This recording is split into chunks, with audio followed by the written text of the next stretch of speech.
It is difficult for me to express to you just how deeply corrupt, how egregiously corrupt this $1.8 billion so-called anti-weaponization fund deal is. To put it in context, Donald sued his own Internal Revenue Service for $10 billion over allegations that the IRS leaked Donald's tax returns. They were going to come to some kind of deal, which is itself corrupt because Donald actually is the person who is essentially the boss of the people who work at the IRS. So it is self-dealing to an extraordinary degree.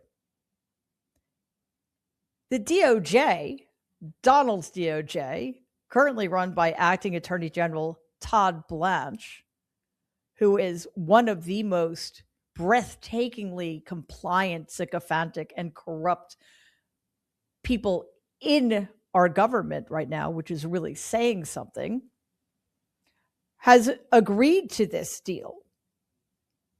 And in fact, was in front of a Senate Appropriation Subcommittee today defending the decision to hand over almost $1.8 billion of American taxpayers' money for a fund that would be controlled by Donald's co-conspirators. The judge overseeing this lawsuit actually wasn't even sure the case could proceed. Why? Well, because Donald essentially controls both sides of this fight. He is essentially, as president of the United States, in charge of the IRS. So, of course, the DOJ stepped in, and in exchange for Donald's dropping his $10 billion lawsuit, there will now be a fund set up to help compensate those who claim they have been harmed by the Joe Biden administration. This is what Donald had to say about this fund. Justice Department has this new fund that was announced today, $1.7 billion. Yeah. Why should taxpayers pay for the January 6ers? Well, it's been very well received, I have to tell you. I know very little about it. I wasn't involved in the whole creation of it and the negotiation.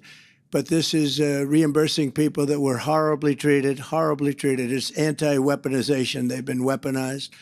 They've been, in some cases, imprisoned wrongly. They paid legal fees that they didn't have. They've gone bankrupt. Their lives have been destroyed. And they turn out to be right.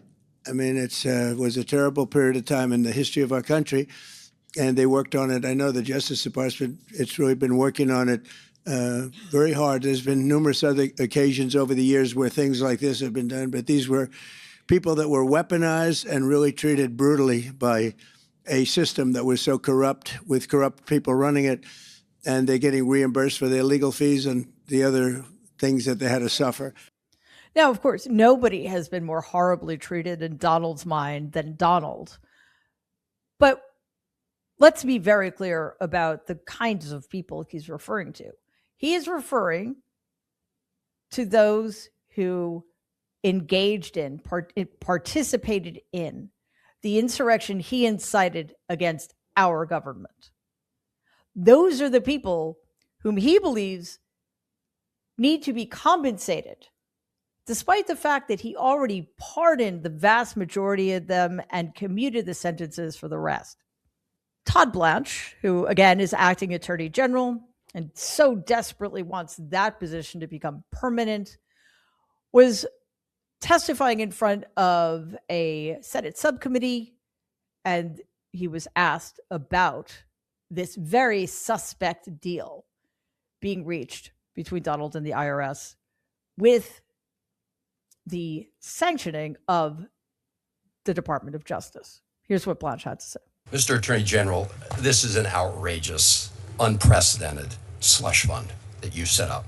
Simple question. Will individuals who assaulted Capitol Hill police officers be eligible for this fund? Well, as it makes plain, anybody is just let me know if they're eligible for the fund. as was made plain yesterday, anybody in this country is eligible to apply if they believe they're a victim of weaponization. Mr. Attorney General, let me ask you this. Are there going to be rules that say that if you've assaulted a Capitol Hill police officer or committed a violent crime, you will not be eligible? Why not make that a rule? I expect that, because I'm not one of the commissioners setting up the rules, I expect that there will be rules. You're appointing 4 of the 5 members, aren't you, Mr. Attorney General? Pardon me? You're appointing 4 of the 5 members. I am appointing all 5 members. You can certainly set up the rules. I would hope you would make a rule that anyone convicted of assaulting a police officer of a violent crime is simply not eligible. They should not apply. Senator Van Hollen can hope that all he wants. But as Blanche pointed out very proudly, he himself will be appointing all 5 members of the board overseeing the allocation of the resources in that fund, which again is our money. Almost $1.8 billion of taxpayer money that a hand-selected committee, selected by Todd Blanche, no doubt with input from Donald, to dole out as they wish to whomever they wish without any transparency or accountability. This is indeed a slush fund. It is yet another way to enrich Donald, his family, and his allies, while punishing the rest of us. Because again, nobody has ever been treated as unfairly as Donald Trump. Just to make this corrupt deal even more corrupt, part of it is also that from now forward, the IRS will be blocked from auditing Donald or the rest of his useless family. I'm fairly certain that will not include me.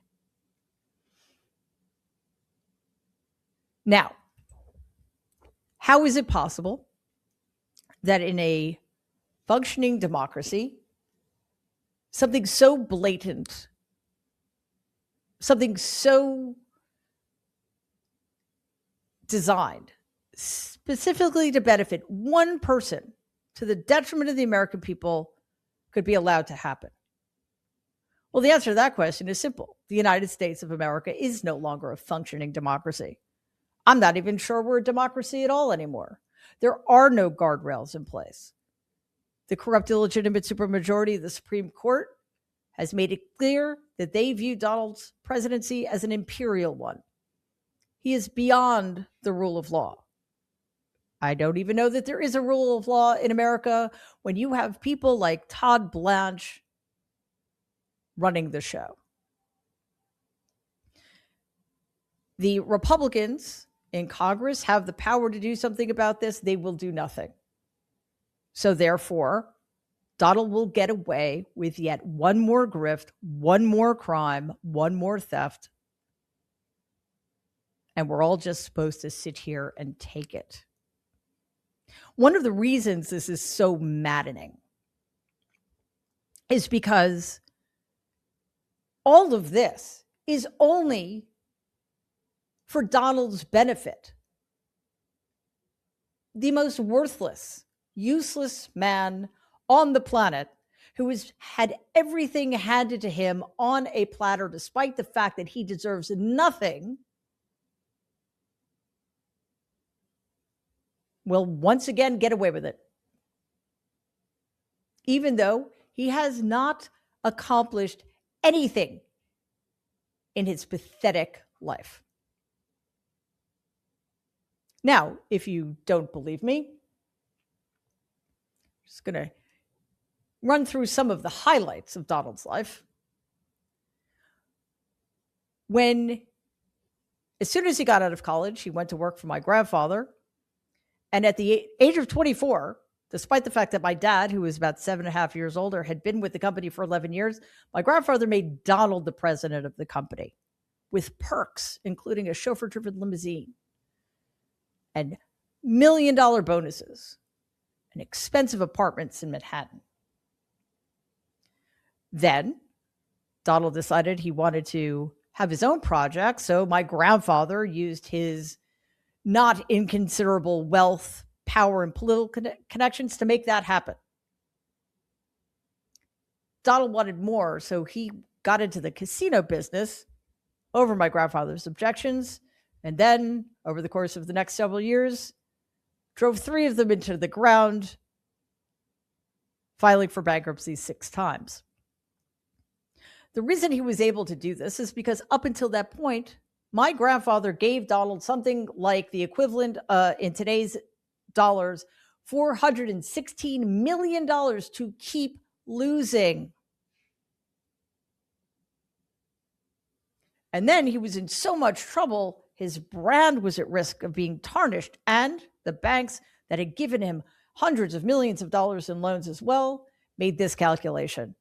The only way we're going to recoup any of our losses is if we keep the brand viable, the luxury Trump brand. So therefore, Donald had to be able to afford to live his lavish lifestyle.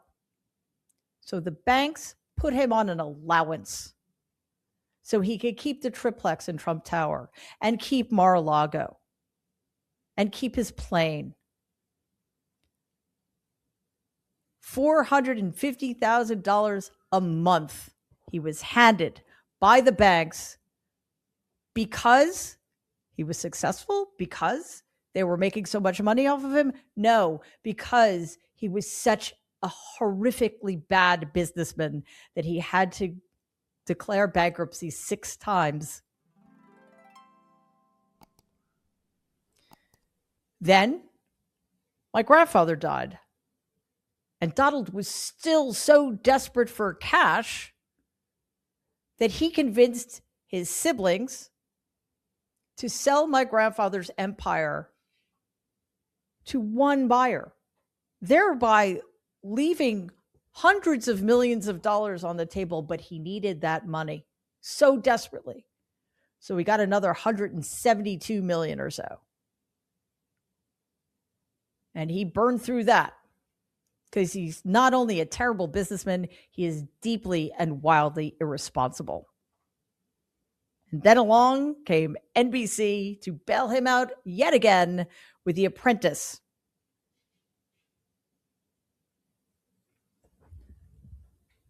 By the time he decided to run for president in 2015, I guess he needed another grift. Unfortunately, this time around, there were enough benighted citizens of the United States of America who thought it was a good idea to put him in the Oval Office. Now, Donald and his minions learned a lot in the first 4 years he was in office, because in the last 16 to 18 months, what he has gotten away with, what he has done to this country, makes what happened in the first 4 years look like T-ball. At many points along the way, there were people who could have put a stop to him. There still are. But for reasons of selfishness, greed, fear, rapaciousness,